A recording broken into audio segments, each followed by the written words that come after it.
Em 2018, preparando uma oficina para professores, uma outra oficina para professores, buscando entre as páginas do livro das Ignorâncias, do poeta Manuel de Barros, um poema que já utilizava informações, eu vou ser fisgado pelas palavras quintal e infância, em meio a versos de outros poemas. Destaco aqui esses achados. Na primeira parte do livro, intitulada Uma Didática da Invenção, em sua 20ª parte, surge o verso Lembro um menino repetindo as tardes naquele quintal. Mais à frente, na terceira parte, intitulada Mundo Pequeno, encontro mais um verso. Nos fundos do quintal, há um menino e suas latas maravilhosas, que compõem o poema O Mundo é Meu. Que compõem um poema, me desculpem, que compõem um poema seguinte. O mundo meu é pequeno, Senhor. Tem um rio e um pouco de árvores. Nossa casa foi feita de costas para o rio. Formigas recortam roseiras da avó. Nos fundos do quintal há um menino e suas latas maravilhosas. Seu olhar exagera o azul. Todas as coisas deste lugar já estão comprometidas com aves. Aqui, se o horizonte enrubesce um pouco, os besouros pensam que estão no incêndio. Quando o rio está começando um peixe, ele me coisa, ele me rã, ele me árvore. De tarde, um velho tocará sua flauta para inverter os ocasos. Um verso leva a um poema leva a outro, um livro leva a outro. Logo, estou debruçado lendo Memórias Inventadas, as infâncias de Manuel de Barros, passeando por seus quintais e memórias, olhando para dentro de mim, olhando através daqueles versos. Reencontro com os quintais da minha infância, os reais e os inventados, os que delimitavam o fundo da casa e os que, aos meus olhos, pareciam maior que o mundo. Tal qual nos sugere o poeta.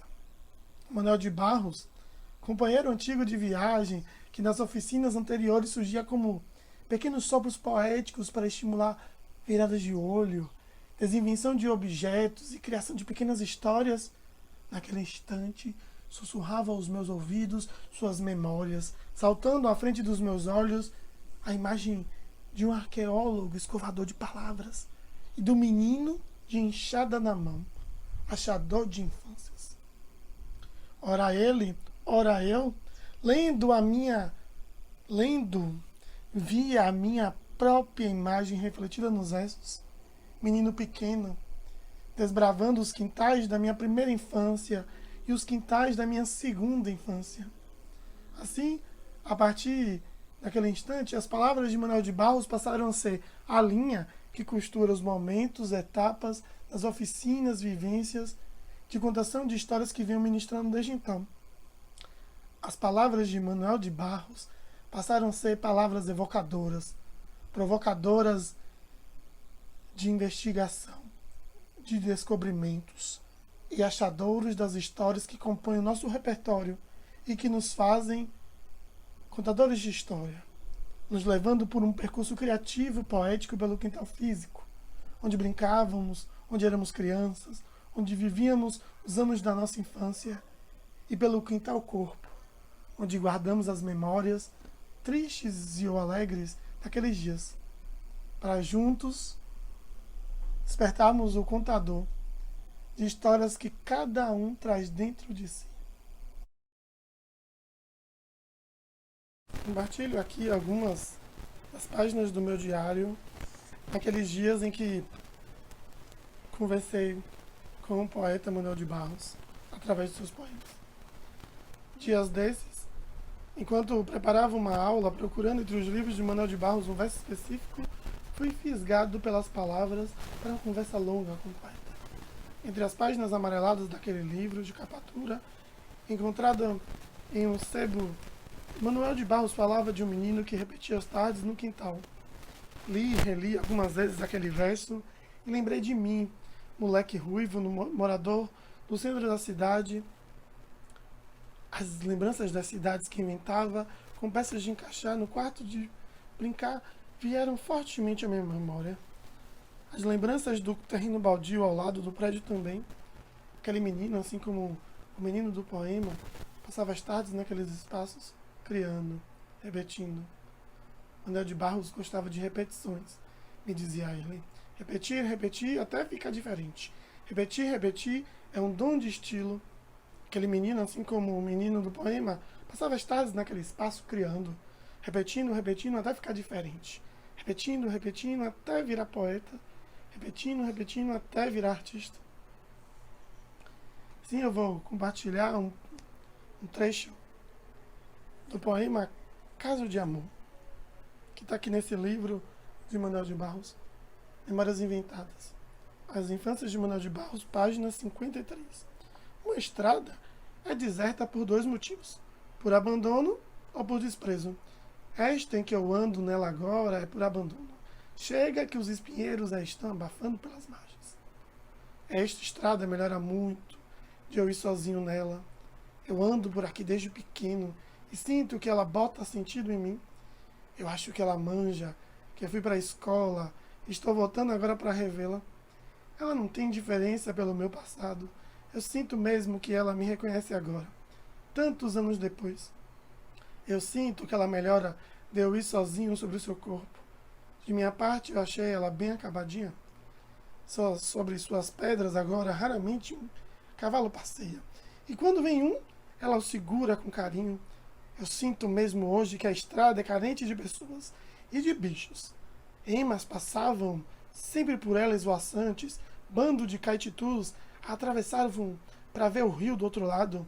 Eu estou imaginando que a estrada pensa que eu também sou como ela. Uma coisa bem esquecida. Pode ser. Nem cachorro passa mais por nós, mas eu ensino para ela como se deve comportar na solidão. Eu falo, deixe, meu amor. Tudo vai acabar. Numa boa. A gente vai desaparecendo, igual quando o Carlitos vai desaparecendo no fim de uma estrada. Deixe, meu amor.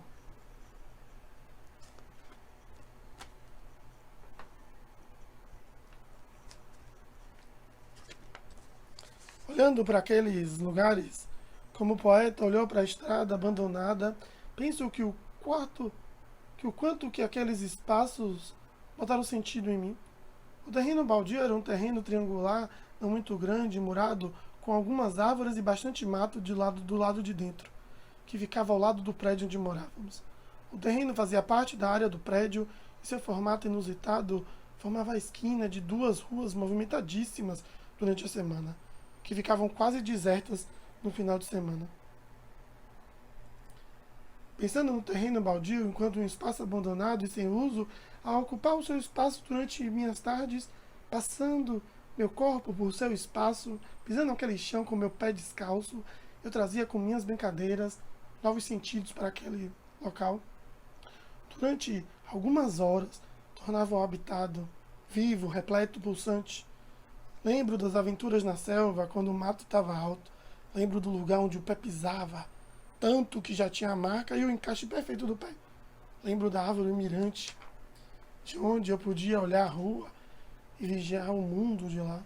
Percebo assim que naquelas tardes em que brincava sozinho, passeando com meu corpo por eles, tal qual o poeta e a estrada, numa relação afetiva, eu melhorava ele e era também melhorado por ele. No quarto de brincar também, eu, filho único, quando não estava no terreno baldio, estava no quarto de brincar. Minha mãe chamava de quarto da bagunça, porque normalmente estava uma bagunça. O quarto de brincar era um espaço de 2 por 3 metros entre a entrada da casa e a sala de estar, com um combogó no lugar da janela e um armário de madeira no fundo, que servia para guardar meus brinquedos e cacarecos. A depender das brincadeiras, o armário ganhava funções diferentes. Ora era um elevador, ora era uma cabine de teletransporte. Lembro nitidamente das cidades que construía com minhas peças coloridas de encaixar, e que eram habitadas por carrinhos e bonecos, cidades com sistema de transporte, escola e parques. A brincadeira, às vezes, durava a semana inteira, a cidade montada e funcionando mesmo quando eu saía para a escola. Desta forma, assim como o terreno baldio, o quarto de brincar ou o quarto da bagunça deixava de ser um espaço de depósito para ser um espaço vivo, de ludicidade e criatividade permanente, onde mundos orbitavam, onde uma infância era vivida plenamente. E aí eu trago um outro trecho. Achadouros. Um trecho de Achadouros que está na página 59. Acho que o quintal onde a gente brincou, dizia o poeta, é maior do que a cidade. A gente só descobre isso depois de grande.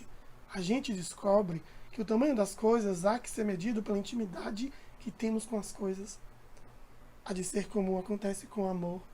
Assim, as pedrinhas do nosso quintal são sempre maiores do que as outras pedras do mundo, justo pelo motivo de intimidade.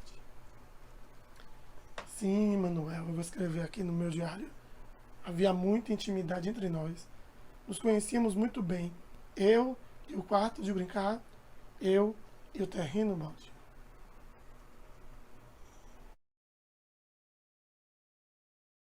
Em nossa sociedade, o quintal é o espaço anexo às casas, onde as famílias cultivam plantas e pequenas hortas, onde dormem os animais domésticos, onde se pendura a roupa recém-lavada, onde as crianças brincam. O quintal é o lugar onde, segundo a pesquisadora Wanderlene Reis, a vida se desenvolve em toda a sua amplitude e plenitude, onde a liberdade se amplia independentemente do tamanho físico do lugar, onde as relações se estreitam entre os vizinhos e os da rua. Um lugar que realimenta o nosso estado afetivo e assim o nosso potencial de ação, enquanto que simultaneamente nos relacionamos com esse lugar, transformando-os. O quintal é a relação entre os dois contextos sociais, a casa e a rua, mas também é ele próprio um contexto sociocultural que de forma dinâmica possibilita a construção de valores. Ou seja, o quintal é uma fronteira, tanto no sentido concreto, seja pelo espaço que separa os fundos de uma casa da outra, quanto no seu sentido abstrato, como espaço de atualização do passado através das vivências comunitárias no presente. Com o pé no chão, na areia, na terra, no barro do muro, pisamos o mesmo solo que nossos avós pisaram um dia para cultivarem um pé de manga, o pé de abacate, o pé de fruta-pão. Repetimos o gesto das mãos de nossas avós que tantas vezes lavaram roupa ali no tanque, que tiraram folhas para nos preparar chás ou temperar comida. No quintal, somos atravessados pelas memórias dos nossos ancestrais. No quintal, guardamos as histórias contadas por nossos avós, mães, pais, irmãos mais velhos. No quintal, guardamos as histórias lidas no banco debaixo da mangueira ou no balanço. No quintal, criamos muitas histórias. No quintal, vivenciamos muitas histórias. O quintal, seja ele o muro, a escadaria, a rua, a ladeira ou o playground, é o lugar das nossas primeiras descobertas, do imaginário, da ludicidade. É o lugar primordial da experiência das nossas infâncias. O filósofo da educação Jorge Larossa Bondia, ao tratar sobre a questão da experiência em seu artigo, nos diz que a experiência é isso que me passa. Em seu texto, a partir da decomposição da frase isso que me passa, Bondia vai nos apresentar alguns princípios da experiência. Em primeiro lugar, ele nos dirá: a experiência supõe um acontecimento, ou dito de outro modo, o passado de algo que não sou eu. Não há experiência, portanto, sem a aparição de alguém, ou de algo, ou de um isso, de um acontecimento indefinitivo, que é exterior a mim, estranho a mim, que está fora de mim. isso que me passa. Bom Dia continua nos dizendo em seu texto que a experiência supõe também algo que me passa. Não algo que passa ante mim, ou frente a mim, mas a mim, quer dizer, em mim. O lugar da experiência sou eu, em mim, ou em minhas palavras, ou em minhas ideias, ou em minhas representações, ou em meus sentimentos, ou em meus projetos, ou em minhas intenções, ou em meu saber, ou em meu poder, ou em minha vontade, onde se dá a experiência, onde a experiência tem lugar. O lugar da experiência é o sujeito, ou dito de outro modo, a experiência é sempre subjetiva. Contudo, se trata de um sujeito que é capaz de deixar que algo lhe passe. Quer dizer, que algo passe as suas palavras, as suas ideias, os seus sentimentos, as suas representações. Trata-se, portanto, de um sujeito aberto, sensível, vulnerável, exposto.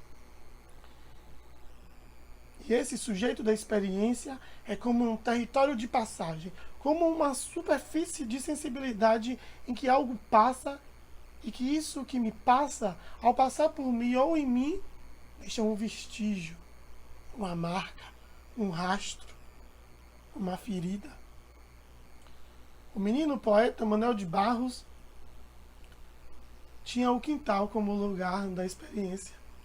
Em suas Memórias Inventadas, nos diz, na apresentação do seu livro, Memórias Inventadas, As Infâncias de Manuel de Barros, eu acabei de ler 2 poemas de lá, o seguinte: cresci brincando no chão entre formigas, de uma infância livre e sem comparamentos. Eu tinha mais comunhão com as coisas do que comparação, porque se a gente fala a partir de ser criança, a gente faz comunhão. De um orvalho e sua aranha, de uma tarde e suas garças, de um pássaro e sua árvore.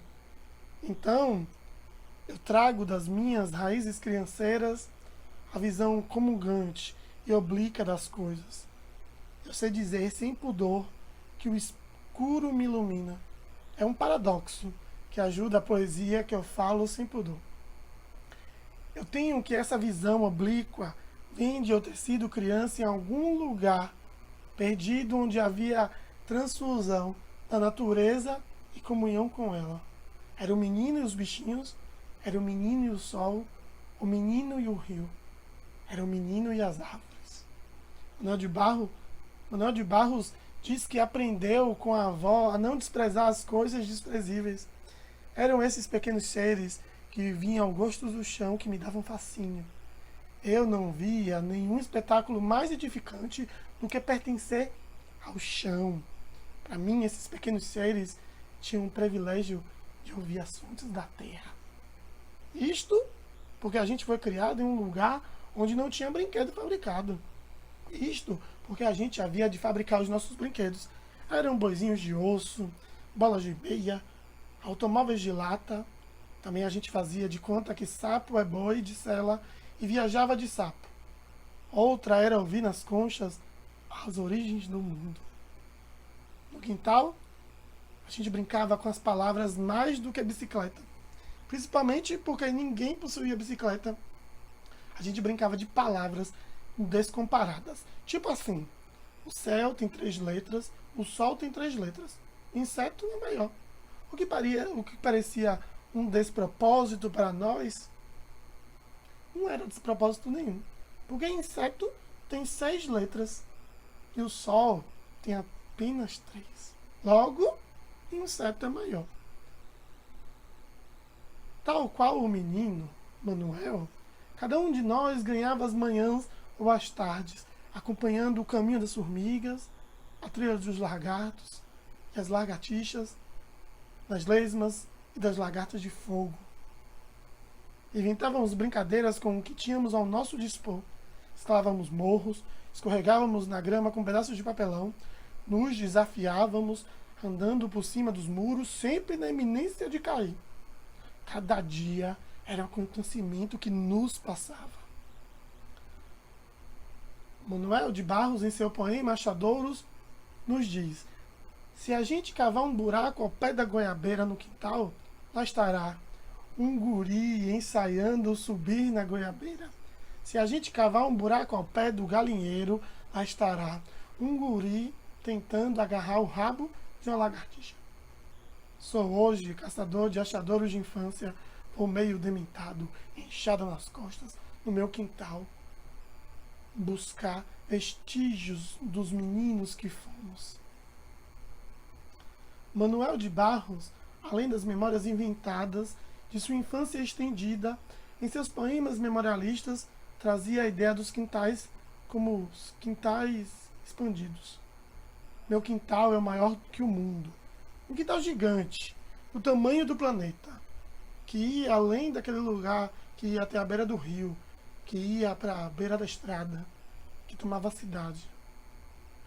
Gosto de pensar na ideia que o quintal de Manuel de Barros é de tão grande, de tão expandido, rompe as fronteiras do que é físico, transfundindo-se com o corpo.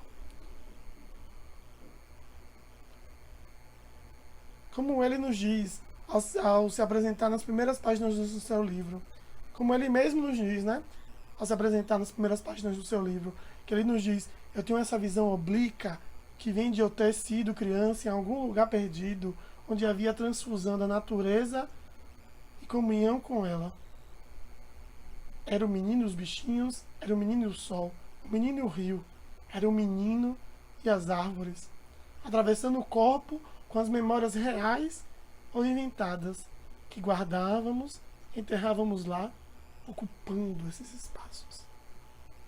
Sendo assim, pensando a partir dos poemas de Manuel de Barros e do que Jorge Larossa Bom Dia nos propõe, posso afirmar que o nosso corpo também é quintal, extensão das nossas casas, lugar da experiência, lugar das histórias, um corpo quintal onde as histórias fazem morada, onde as histórias acontecem, onde as histórias ressoam. Na introdução do livro Contação de Histórias, Tradições Poéticas e Interfaces, os pesquisadores Fábio Henrique Medeiros e Thaís Amara Moraes vão nos dizer que as histórias, literárias ou não, se materializam no corpo do narrador. Quando isso ocorre no fluxo dos corpos, como no ato da contação de histórias e no contato entre narrador e ouvinte, essa materialidade se potencializa. A história percorre os corpos presentes. O pesquisador Edil Silva Costa, em seu texto O Contador de Histórias Tradicionais, Velhas e Novas Formas de Narrar, presentes nesse mesmo texto, nesse mesmo livro, Contação de Histórias, Tradição Poéticas e Interfaces, nos diz que o texto passa através do corpo, que é um instrumento emprestado ao texto para esse fim. O corpo fixa o texto, porque também tem memória. Nossas lembranças, tanto individuais como coletivas, podem ser invocadas através dele. Ao narrar, o corpo do narrador repete os atos do instante do acontecimento narrado. Assim, podemos considerar o corpo como um lugar da experiência, como este território de passagem, esta superfície de sensibilidade em que algo passa. As histórias passam pelo corpo, atravessam o nosso corpo, e ao passar por ele, deixam um vestígio, uma marca, um rastro, uma ferida. Numa primeira olhada para o nosso corpo, veremos as cicatrizes daquele dia em que subimos na árvore, a marca do espinho que furou nosso pé, o dedo apertado no portão, as marcas das nossas aventuras pelo quintal, pela rua, escada, ladeira, playground. Mas num olhar mais profundo, ao revisitarmos nossas marcas, a nos permitirmos ser atravessados novamente pelas histórias e memórias daqueles tempos de infância, nos colocamos em contato com o nosso interior.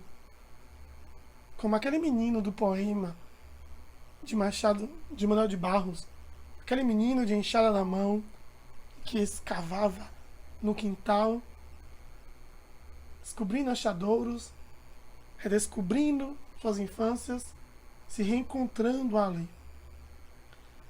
A psicóloga junguiana Clarissa Pinkola Ester, autora do clássico Mulheres que Correm com os Lobos, vai nos dizer em um texto intitulado A Terapia dos Contos, texto que faz a apresentação e introdução de outro livro dela chamado Os Contos dos irmãos Grimm, que, embora se pense que ler e ouvir contos de fadas seja uma simples transferência do seu conteúdo para os corações e almas jovens e as dos que jamais envelhecem, o processo é muito mais complexo. Ouvir e lembrar os contos tem um efeito mais semelhante ao de se ligar uma tomada interna. Uma vez ativados, os contos evocam um subtexto mais profundo na psique, uma percepção que, através do inconsciente coletivo, chegou inata, seja antes, durante ou no momento em que a primeira brisa acariciou o corpo úmido do bebê recém-nascido do ventre materno. Embora não saibamos o momento exato da infusão, sabemos que a compreensão profunda da essência dos contos é claramente sentida pelo coração, pela mente e pela alma do ouvinte. Quando as pessoas ouvem, elas se encantam. E embora a palavra encantar seja muitas vezes mal empregada em nossos dias, ela permanece pura em sua acepção original. A palavra latina encantare, in, sobre, mais cantare, cantar, cantar sobre, a fim de criar, remete à palavra canto. Ao entrar em terreno misterioso de posse de nossas faculdades mentais. Quando as pessoas ouvem contos, não estão propriamente ouvindo, mas lembrando ideais inatos. Quando o corpo ouve contos, algo ecoa no seu interior. Um forte viento dulce, o sopro doce que carrega o conto, revela os sentimentos íntimos que se escondem sob sua superfície. Entre alguns povos do círculo polar, tal qualidade é chamada nerca, a força da essência do poema, que se amplifica ao ser levada para fora, com a inspiração do contador. Porque contamos e escutamos contos repetidamente, eles são como pequenos geradores que nos lembram de informações essenciais sobre a vida anímica, aquelas que muitas vezes esquecemos por um tempo, com as quais perdemos contato. Algo que ocorre com frequência durante a vida. Um conto convida a psique a sonhar com alguma coisa que lhe parece familiar, mas em geral tem suas origens enraizadas no passado distante. Ao mergulhar nos contos, Clarissa Pinkola finaliza, os ouvintes revêem seus significados. Leem com o coração conselhos metafóricos sobre a vida da alma. Quando eu penso no meu corpo quintal, eu vejo um emaranhado de linhas. Linhas de várias cores, tamanhos e espessuras. São linhas que conectam as memórias encontradas, escavadas, os achadouros de infâncias vividas, infâncias inventadas.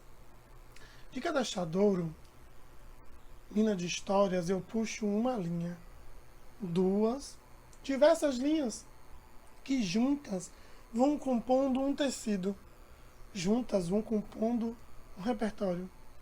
O meu repertório de histórias que me compõem enquanto contador de histórias, que me conectam com a minha ancestralidade, que reencantam outra vez com as palavras que vieram do céu, que me conectam ao meu ouvinte no momento da contação e antes mesmo disso, quando me preparo para contar uma história. Mesmo não conhecendo meus ouvintes, ao pensar numa determinada história, ao desejar contar uma determinada história, eu estou pensando no meu ouvinte.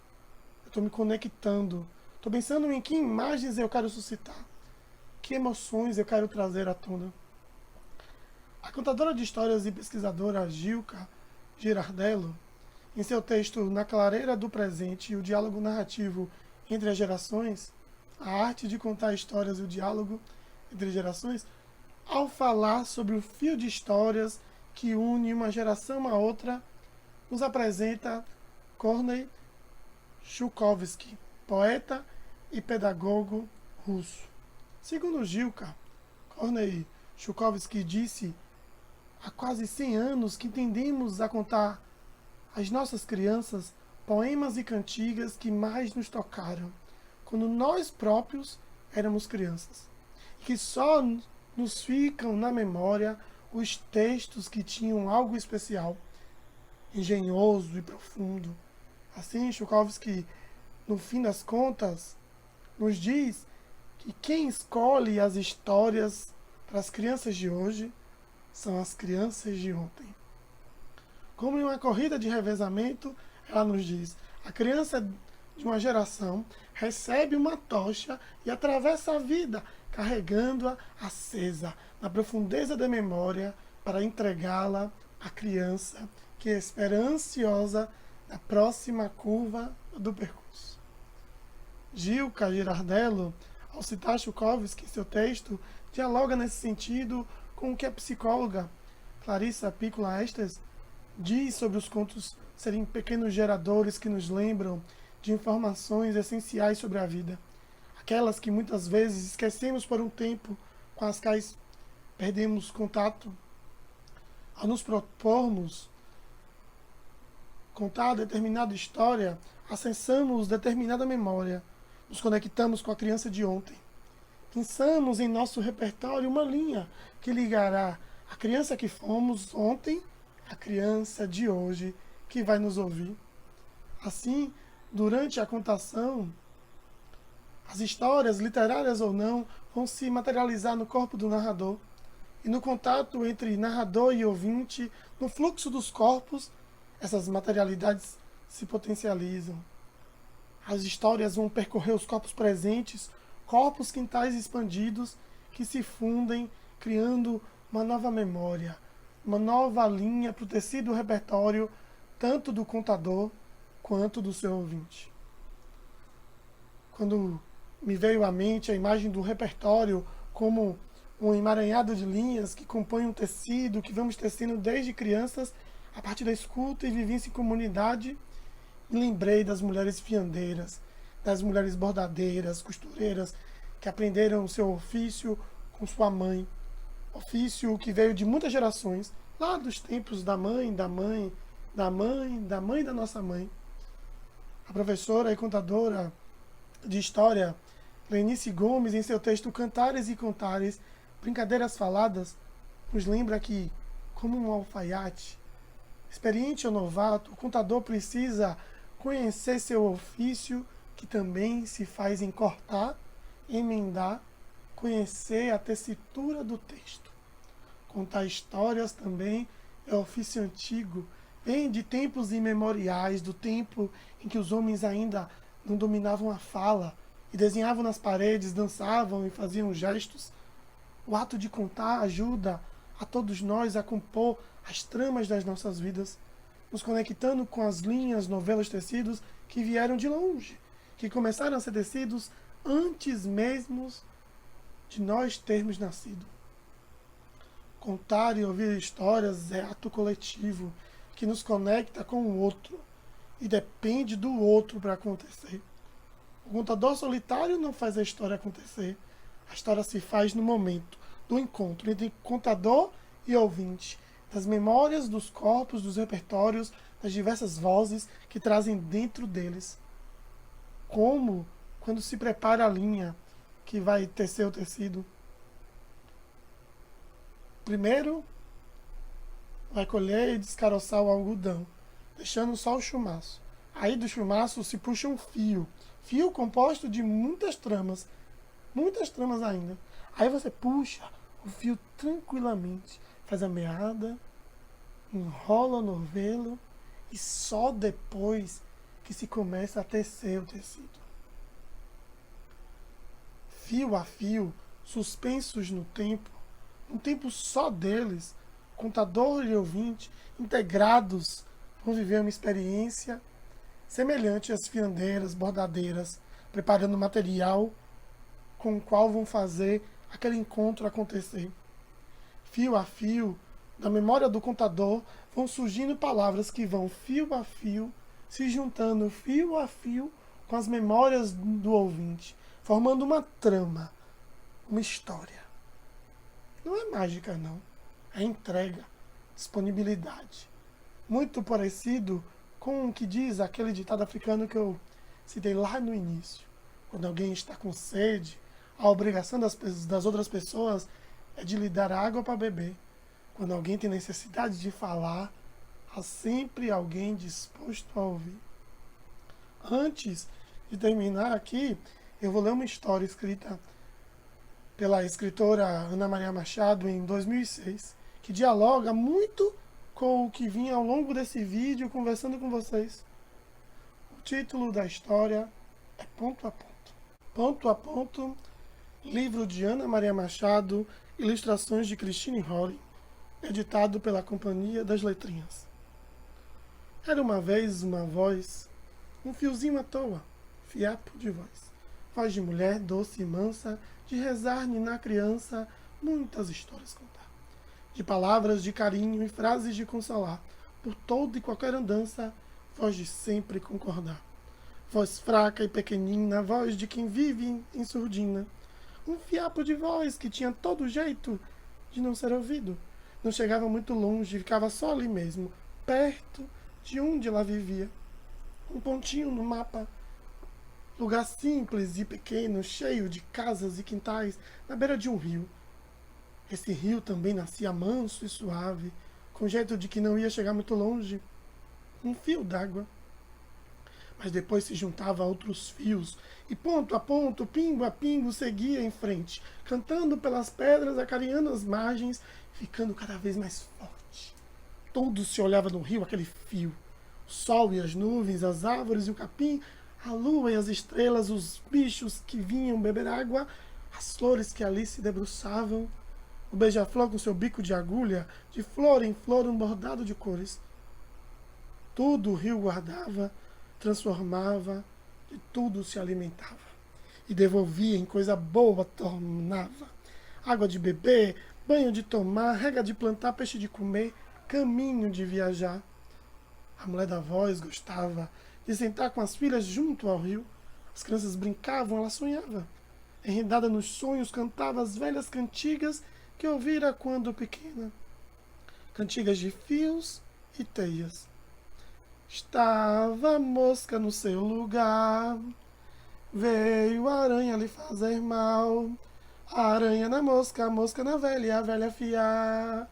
E de noite, em casa, enquanto cesia meias, pregava botões, fazia bainhas, sua voz contava as histórias que tinha ouvido de outros fiapos de voz.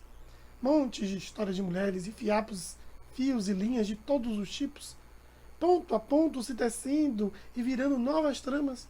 Cada noite uma história diferente, algumas muito, muito antigas.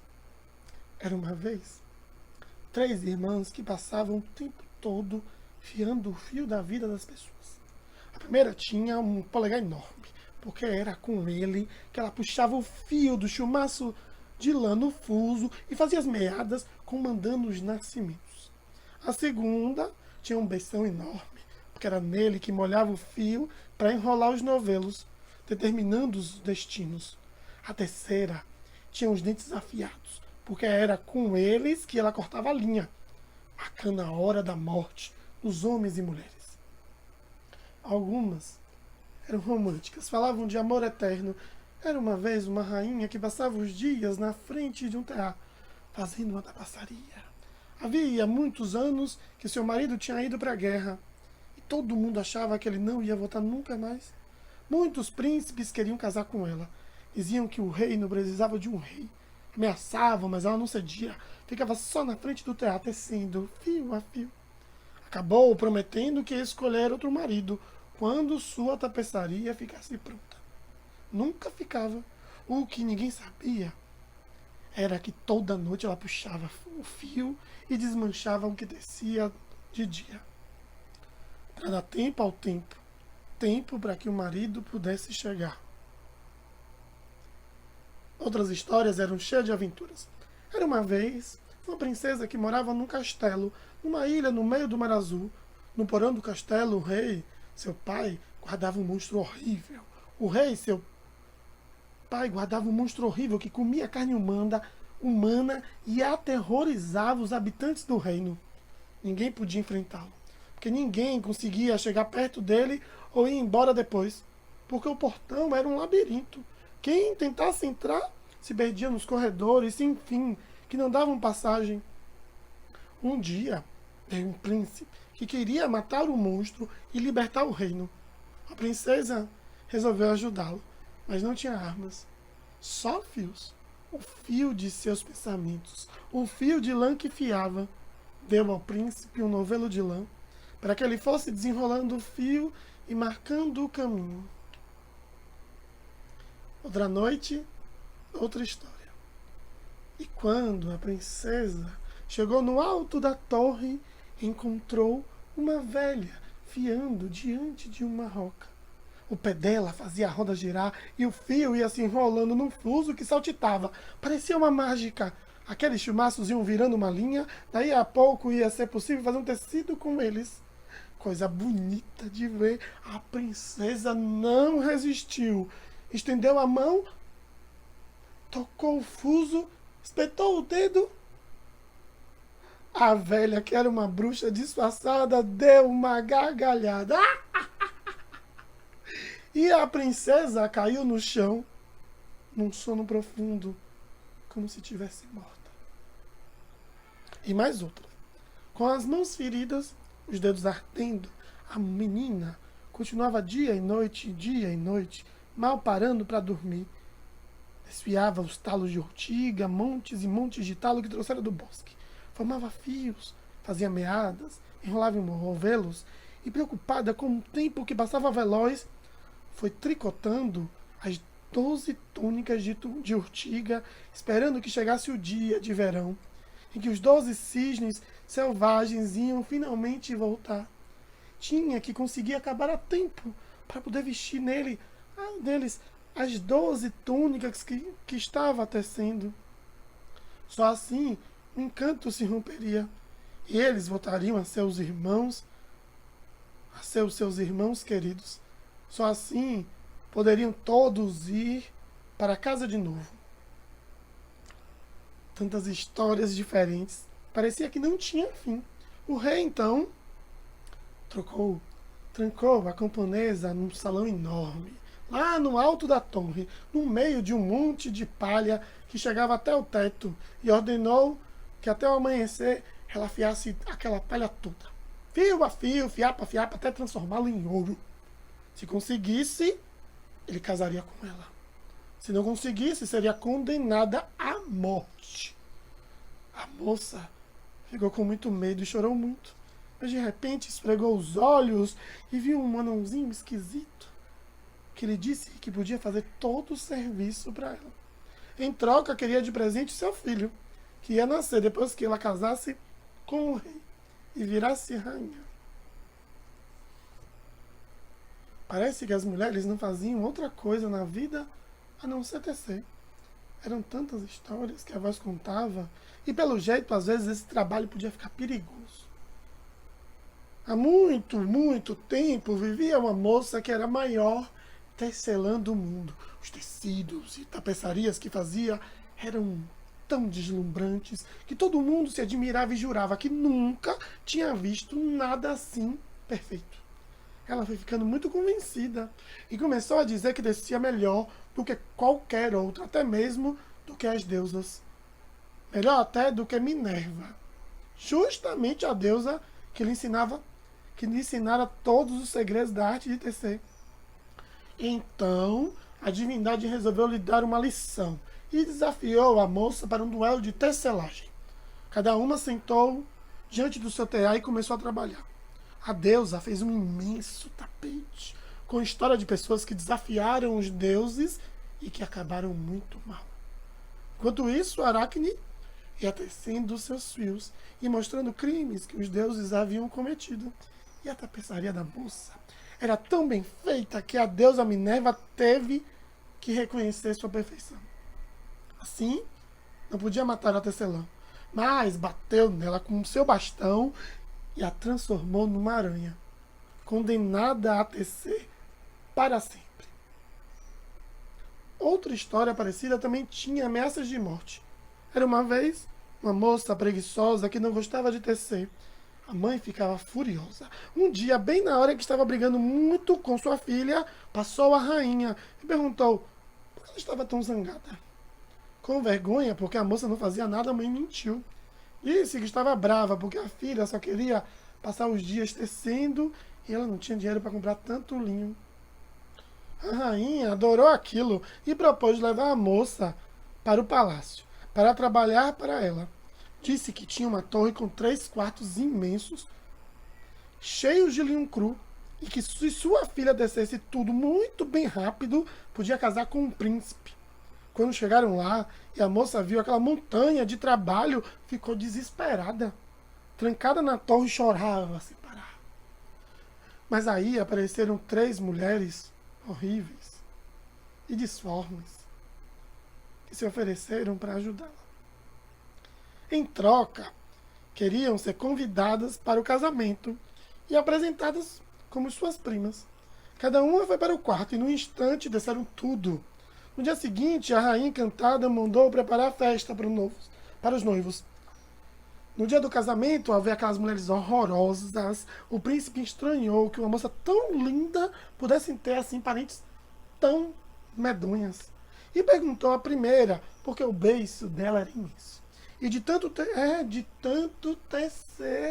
príncipe, de tanto tecer. Ficou assim, de tanto eu molhar o fio. Depois ele perguntou à segunda, porque o pé dela era tão torto. De tanto tecer, príncipe, de tanto tecer. Ficou assim, de tanto eu apertar o pedal da roca. E quando o noivo quis saber por que o polegar da terceira era tão deformado, ouviu: de tanto tecer, príncipe, de tanto tecer. Ficou assim de tanto eu torcer o fio. Então, pelo resto da vida, ele proibiu sua mulher de tecer, para que ela ficasse sempre linda.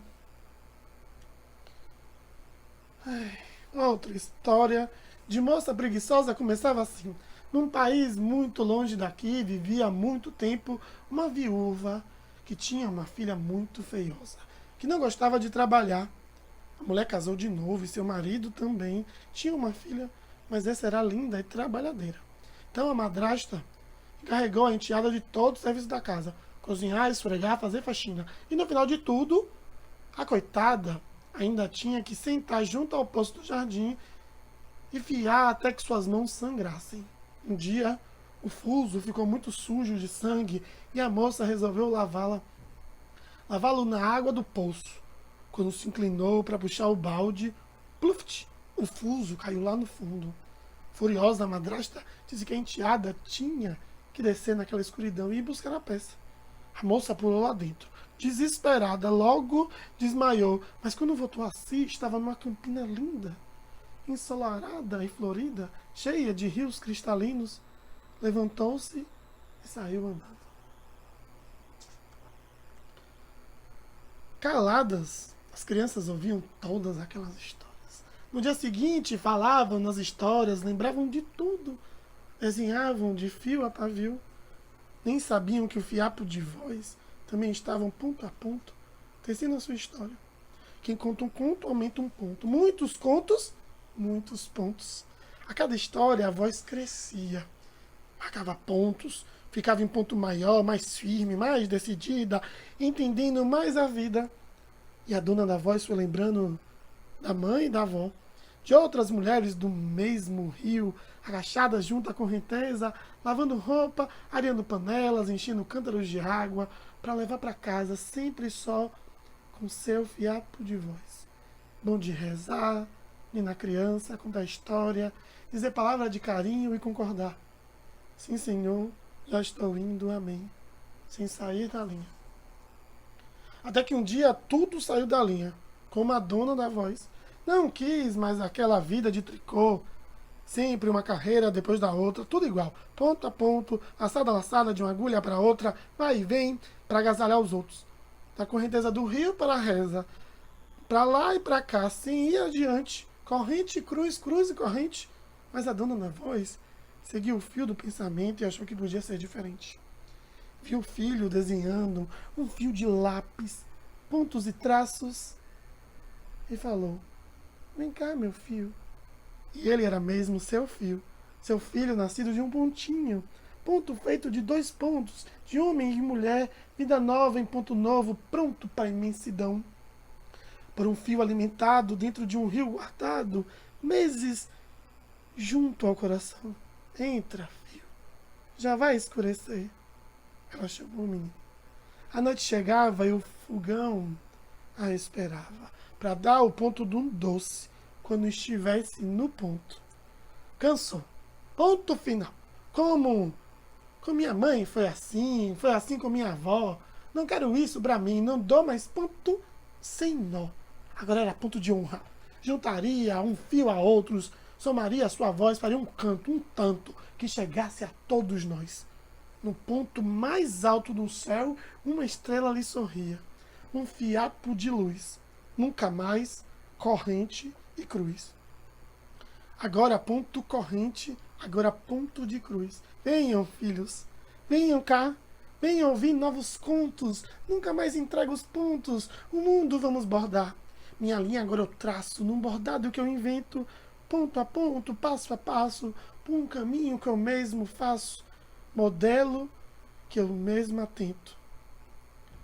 Todos juntos começaram um novo mundo a criar. Ponto aberto, canutilho, ponto de haste de areia, ponto cheio de cadeia, crivo, marca, ponto russo, ponto Paris, ponto atrás e nem lembro quantos mais. Tudo que é ponto existente e outros mais que se invente. E foi-se. O tecido cobrindo de cor, em couro enfeitado. Foi-se a história construindo, mãos em risco do bordado. Mãos, mães e filhos, ponto a ponto, fazendo mundo e contraponto. Do mesmo jeito que o rio, seu fio d'água engrossou, o fiapinho de voz foi bem longe e espalhou. Virou foto no jornal, saiu na televisão, contou o seu livro de histórias e aqui está na sua mão, com pontos de exclamação. Assim, ponto a ponto, como a personagem da história de Ana Maria Machado, nas últimas oficinas, vivências em contação de histórias, eu e os participantes, uma experiência acumulada a partir das histórias que vamos reencontrando nos nossos quintais e também nos nossos corpos quintais, temos engrossado o nosso ponto, ampliado o nosso bordado, nosso tecido e expandindo nosso repertório de histórias. Corpo aberto à experiência, pés firmes na terra, nos reencantando com as histórias e nos reconectando com a nossa ancestralidade. Juntos temos despertado o contador de histórias que cada um traz dentro de si. Muito obrigado e até a próxima.